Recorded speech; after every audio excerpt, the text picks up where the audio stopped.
glad to see that you're back with us, fam. I know we've been gone for a long time. Of course, you know me, Anthony Brown, Tony's Tangent.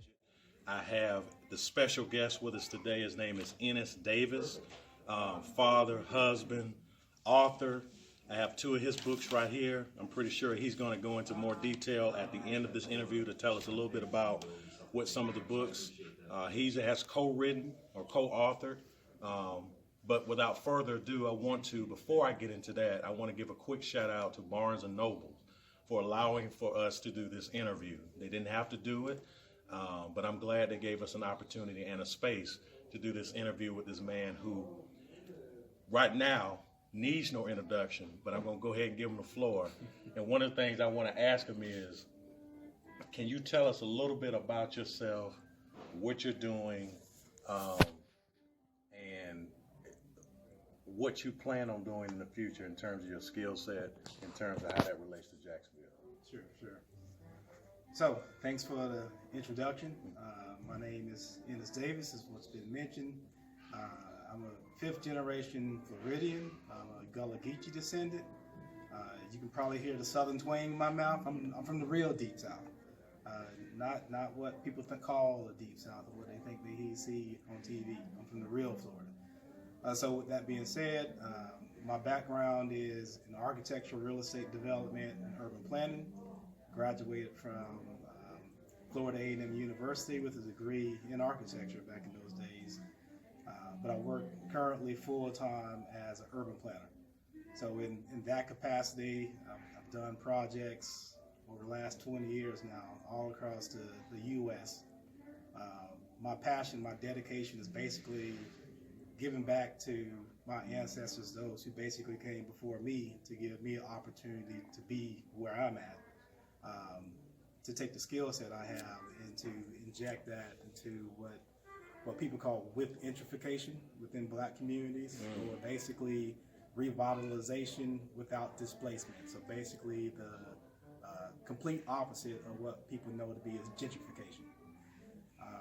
And so every project I'm involved in within my professional career, as well as giving back to the community, they typically revolve around that in cities all across the U.S. In Jacksonville specifically, I'm in the process of working with Historic Eastside on some initiatives.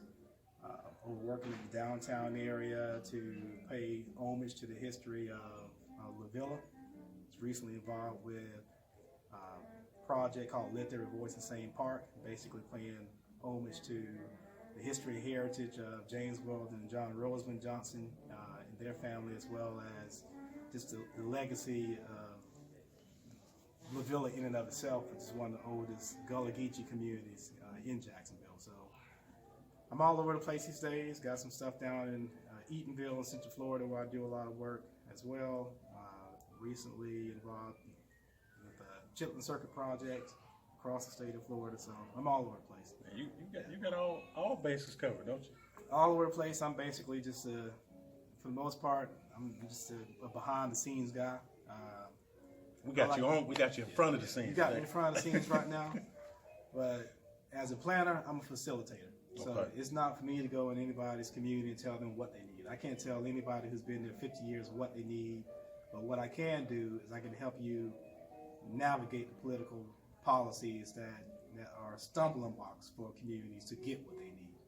And so that's pretty much where my career has been at, is how do you navigate the landmines, the public policies, the zoning, concurrency, all those types of things, understanding color of law and how local, state, and federal policies can systemically tear apart a community.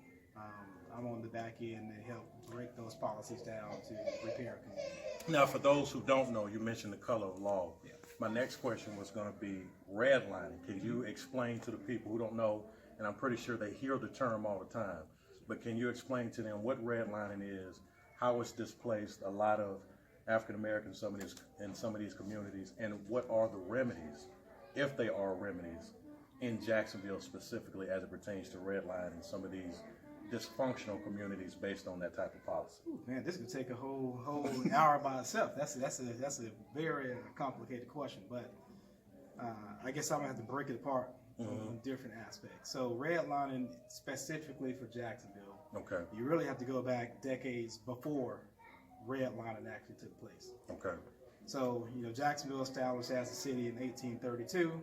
We go through, get through the Civil War, which Jacksonville is occupied by the Union for most of the Civil War.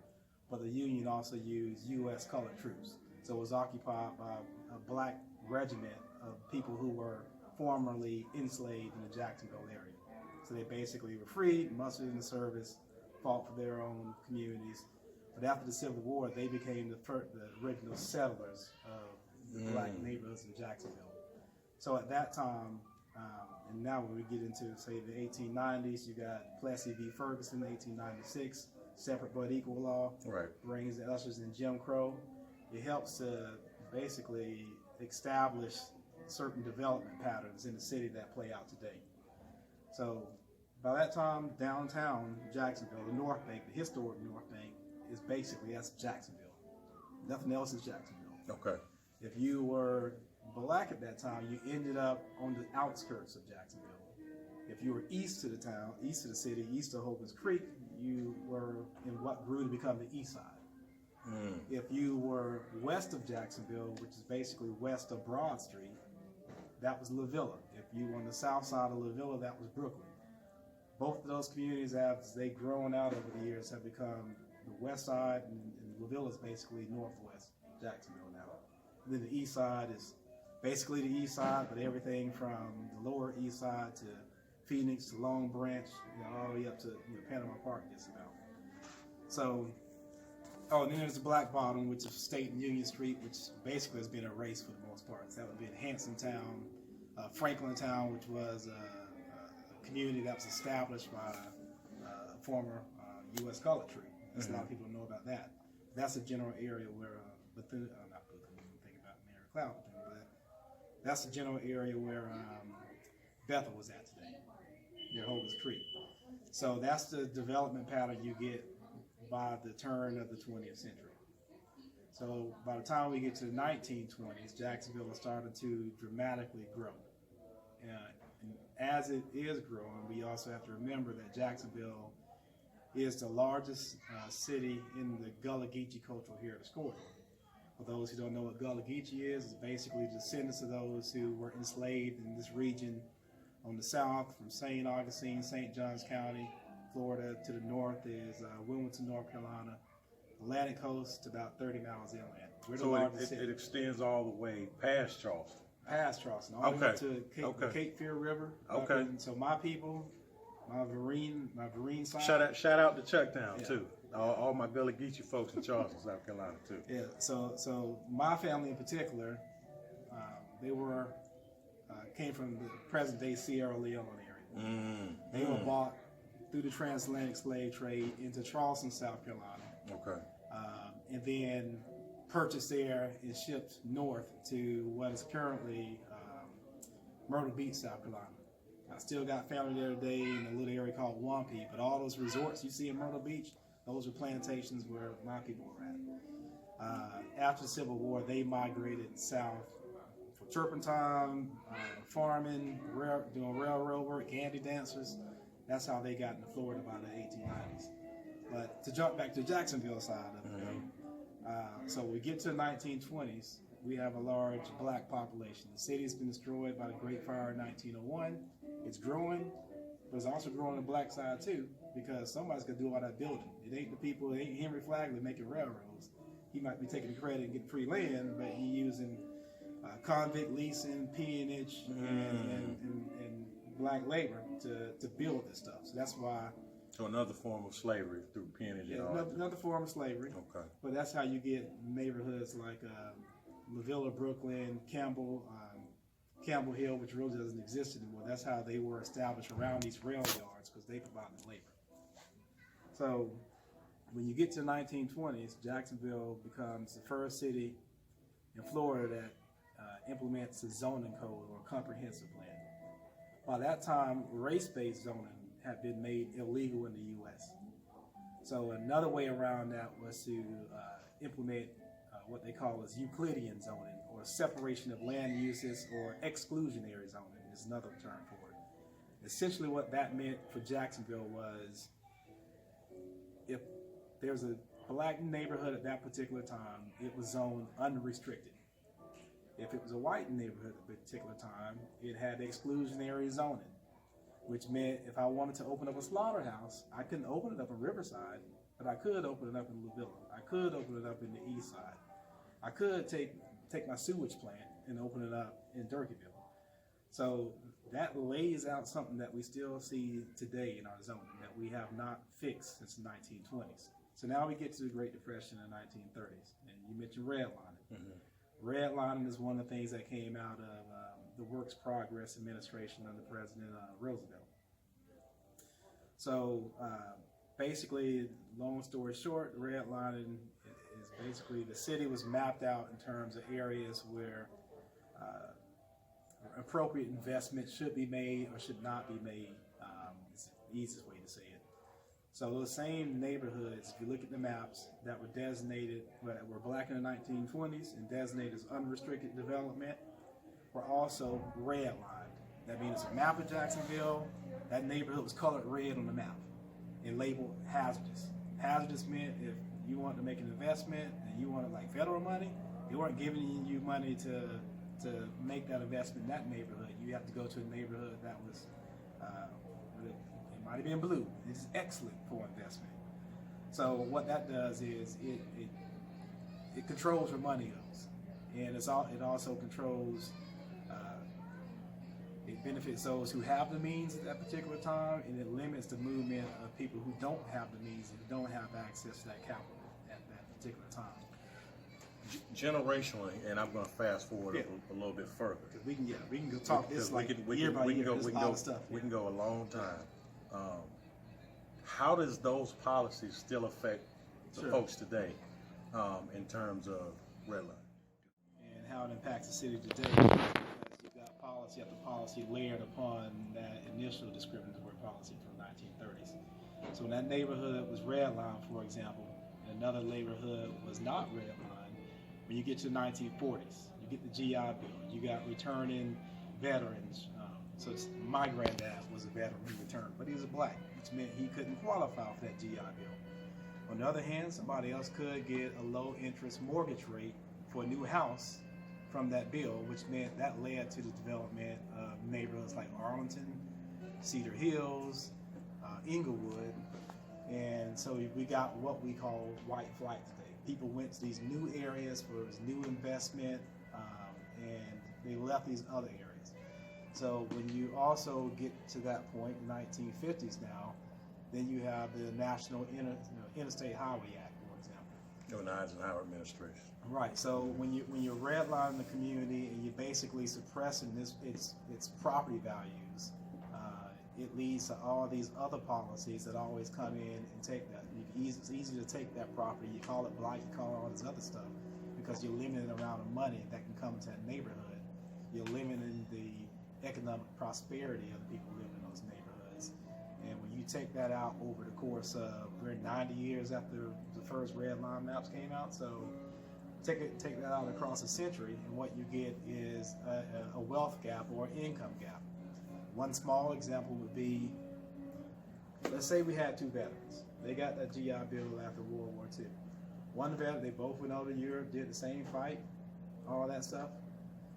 But one could have bought a new house in Arlington in 1950s. And the other one was limited in Lavilla. Couldn't leave the shotgun house. Had to stay in the wood house on the concrete piers with raw sewage and unpaved roads and all that stuff in the middle of the streets. So that's 1950s. They both die.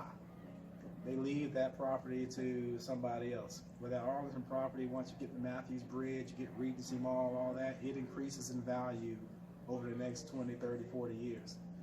While the other person who had that shotgun house in Lavilla, if they still got the house, well, let's see. First, we had I-95 blow through there, so you could have got the property eminent domain and taken, and you won't have property anymore.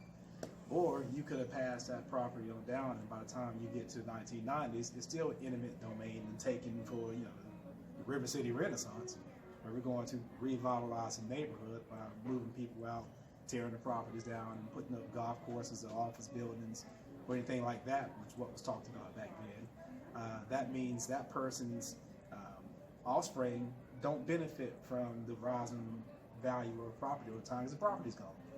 Or if I put a sewage plant next to your property in 1950, it's certainly not going to be worth the same as somebody who's not next to a sewage plant. You're over here smelling sulfur and stuff every day, and somebody else has a nice view of the river and nice oak trees. Who you think property's going to raise up in value? So it's little things like that. It doesn't seem like much when the policy is actually created, but when it carries on and becomes generational, there is a wealth gap which is created. That's where we're at today.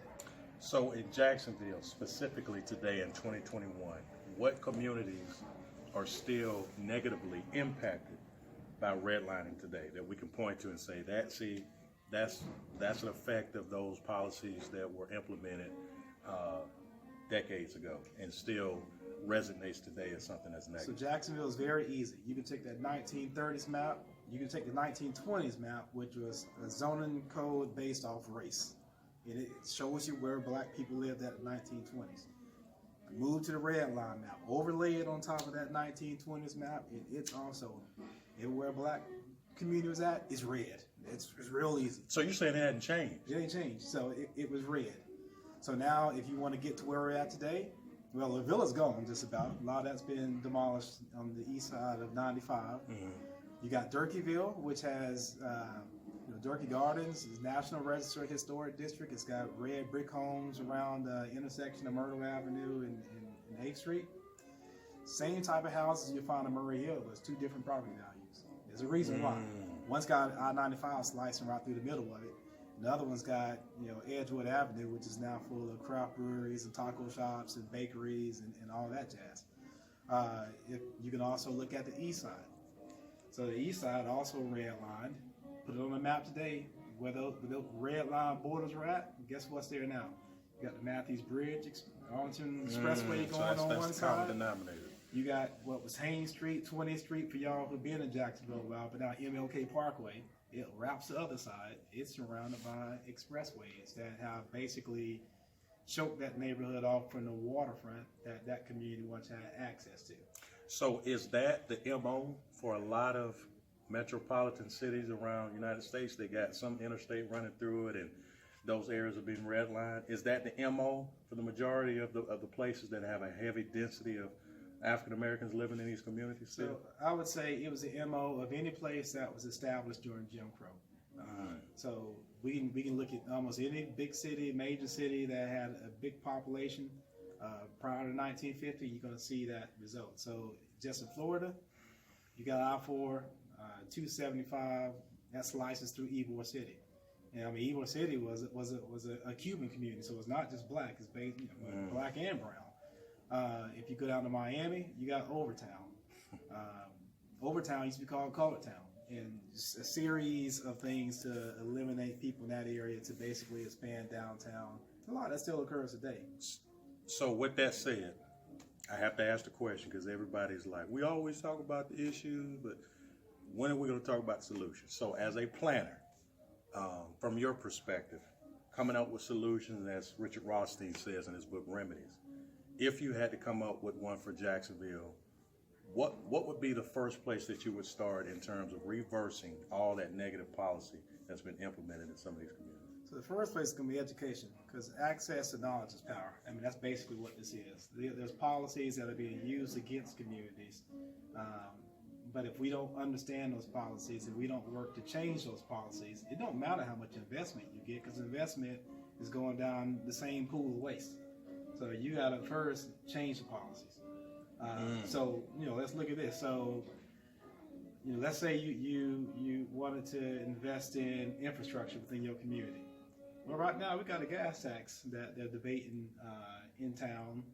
And if council passes this gas tax, that's going to be $1 billion in revenue. That's going to be local revenues going to be invested in a list of projects all around town that is going to pay for it. How many of us know what that project list is?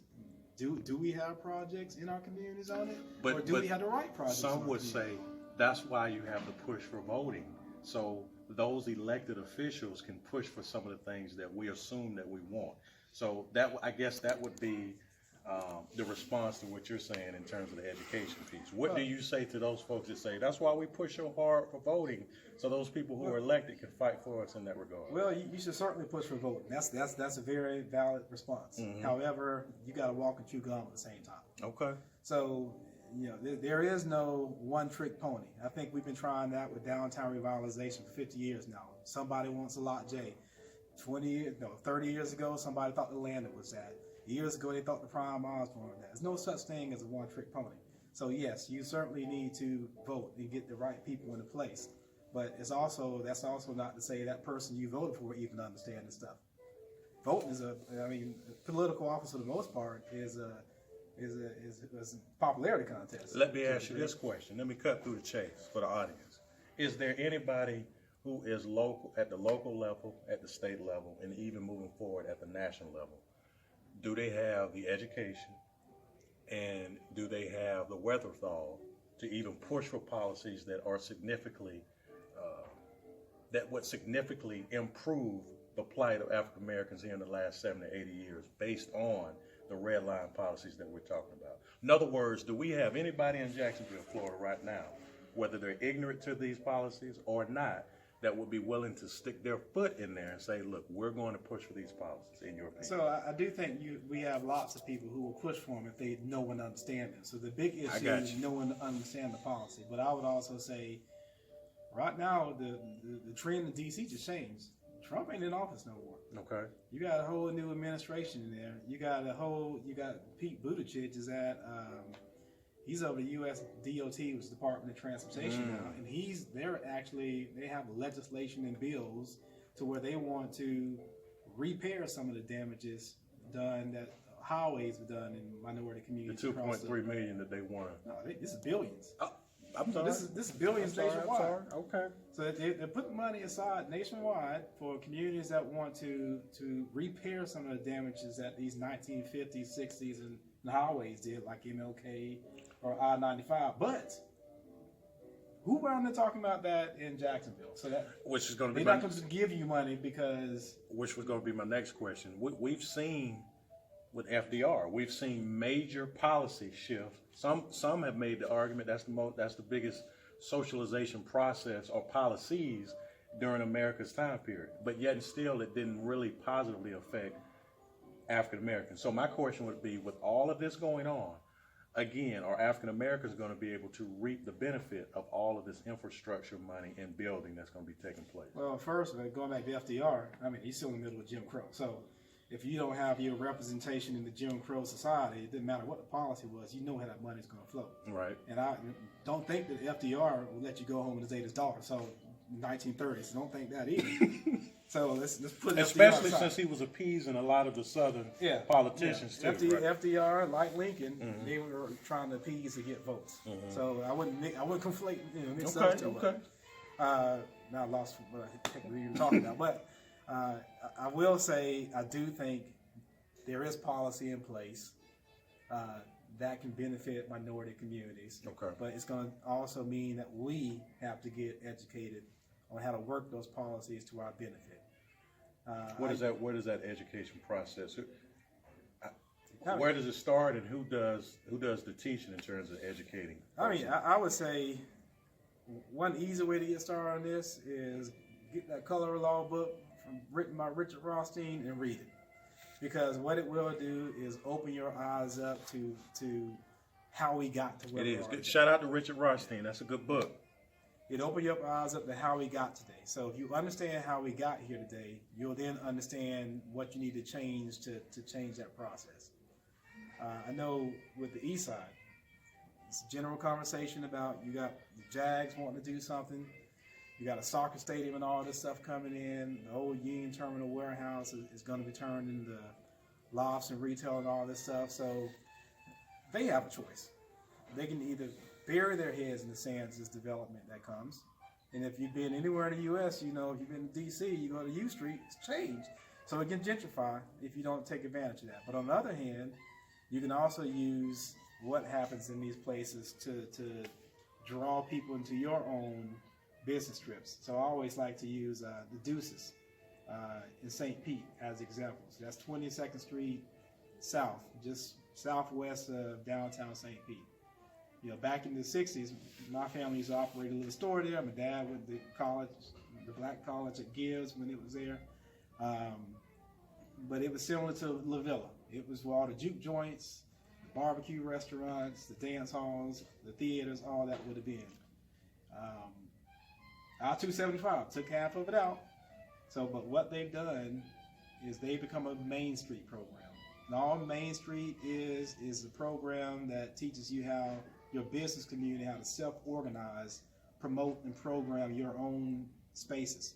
So their commercial strip, they've been able to build around their history, open up new businesses and shops, and because it's locally driven, it means the people who own those little restaurants and shops are more likely to hire their neighbors who live next door.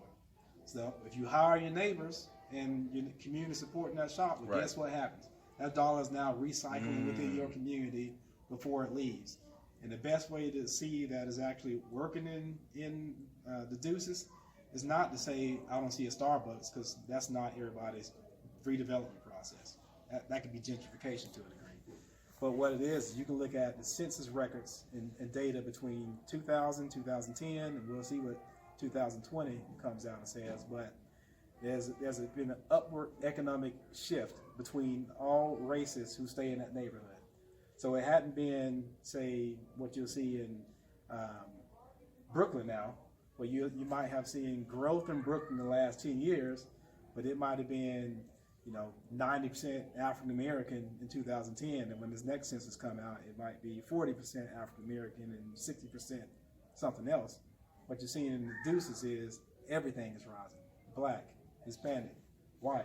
I mean, it's all. Let me ask you this question. So we talking about solutions. So one of the solutions you mentioned was education. Great start.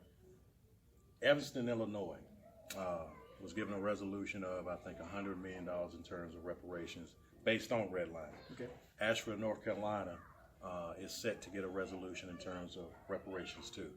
I bring up those specific places because Evanston was the first one. Asheville, North Carolina is the first one I know as a city to receive reparations. There have been pockets of reparation, whether it's Rosewood and other atrocities, Greenwood, but in terms of a city. With that said, and the other places who have improved their infrastructure, is that a model we should implement in Jacksonville, or is Jacksonville its own separate entity and we should be looking for other remedies and other solutions? Well, so it's always good to see what other people are doing. So it's always models. Everybody's a model. You can be a good model or you can be a bad model. If you want to revitalize a downtown, I would tell you that Jacksonville will tell you what not to do. And so you use that as a model. You don't do what Jacksonville did. You go see what some Miami, as opposed to some other places, Miami, Florida, or Orlando, okay, or Tampa, or St. Pete. Do people go down there and look and see what they did, and then come back up here and try to implement it, or? Well, the right people might not be going down there, but there are people in the private sector, I think, that do that. Okay. I think on our political end, we still do some things that we haven't learned from the past. We repeat a lot of the same mistakes. Let me ask you this question. As a person who wants to see Jacksonville be special, and I believe it has the potential based on where it's located at, there have been a number of projects, whether Six Flags and other things, that were considering Jacksonville, but never actually came here. Is there an element to Jacksonville that just wants to see it be second class, or do people, to your point, are just not educated enough to be able to think outside the box to improve the profile of Jacksonville, Florida as a whole? What do you think is the impediment I think for people growth? overcomplicate the issue. So Jacksonville is a special place. Jacksonville has a special identity. It's largely black and brown, so some people do have to get over that. But if you look at some of the food we got, some of the best food around, the fresh seafood, you can't beat the weather, you can't beat the natural environment, the location. Stop talking crazy about Duval. You hear it? So I mean, we have the tools. We're already a special place, but what we gotta be able to build around that special thing. So I say we sometimes overcomplicate things. We're looking to be too innovative. So I know one of my clients, the big thing is when people say innovative, they want people to know that don't mean I want you to come up with some idea from how to get to space. Really, that innovative is how do you implement? How do you find your way around a stumbling block to get to where we need to go? Because most people already know where they want to go. It's just getting past that stumbling block.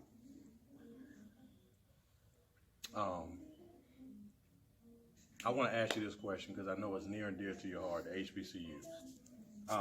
I'm wearing Edward Waters because I want to see them be great. They are the oldest HBCU in the state of Florida.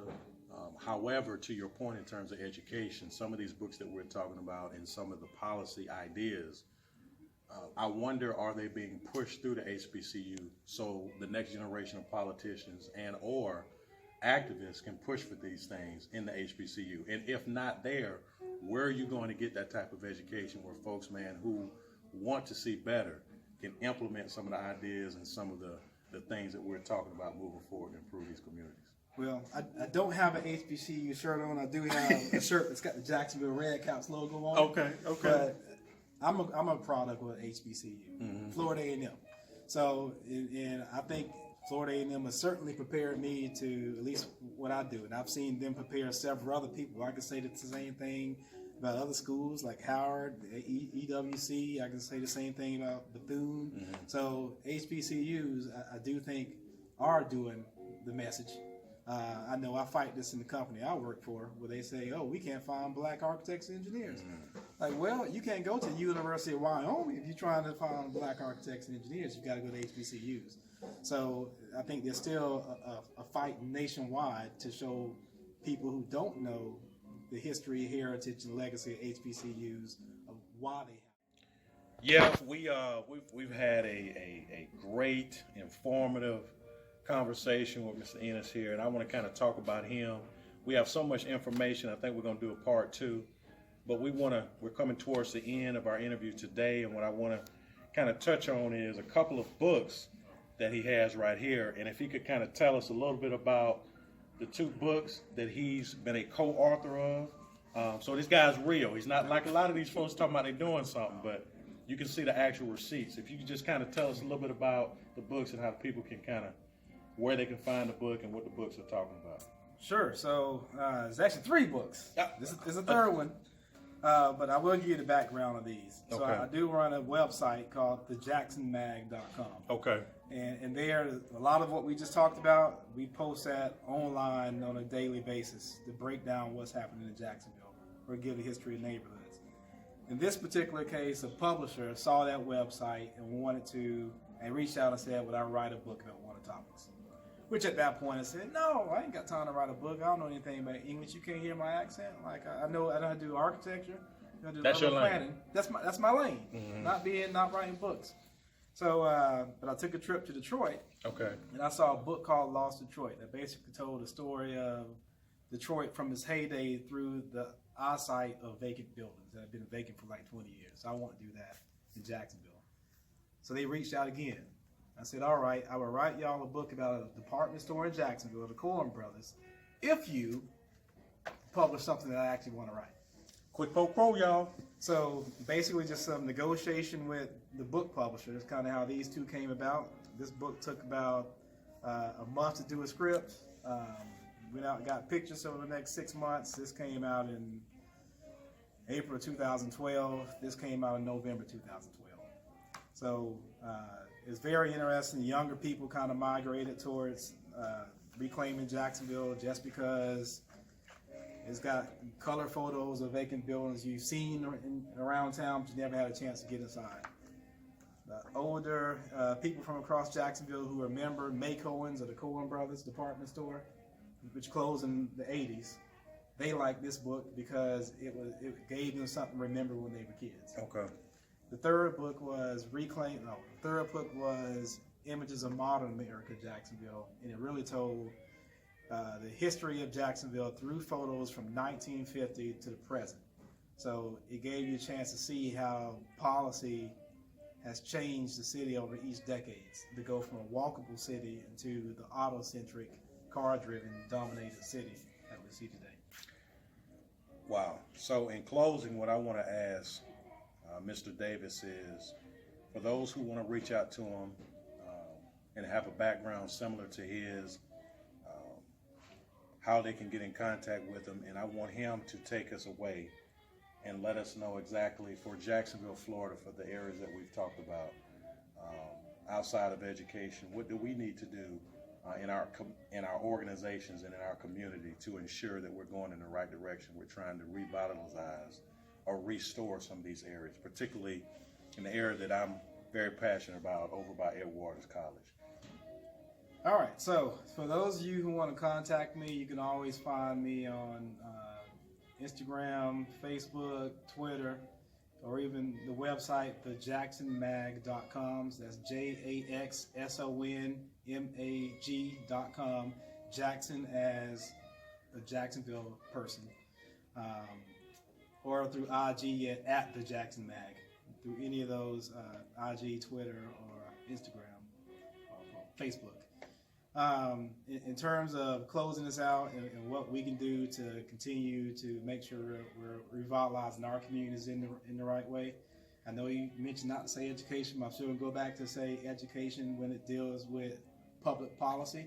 But then when you understand that public policy, I would also encourage you to engage in what I would call tactical urbanism, which is you don't always have to wait for somebody at City Hall to make the change. There are short-term, short-scale things that can be done that leads to long-term change in terms of public policy. I'll say food trucks is an example of that. Throwing a food truck rally when the city said, we couldn't do that. We found a loophole within the code that allowed us to do that back in 2012. We started something called Jack's Truckies. Over time, that built momentum, and now we're 10 years in, and you'll see that a number of those food trucks back then have grown to brick and mortar restaurants. Those brick and mortar restaurants, because of nationwide trends, tend to locate in urban core spaces where there's cheap real estate. So you see the revitalization of some commercial districts. You can see Springfield on Main Street now is one that's in the process of starting to revitalize. And through that, you're creating local jobs. We didn't have to go to our council member representatives and ask for local jobs. We didn't have to ask for incentives. And we'd also seen as this field has grown, there's a foodie-based industry. People buying stuff locally. There's even the company that makes food trucks, so Little Mooch food truck manufacturer.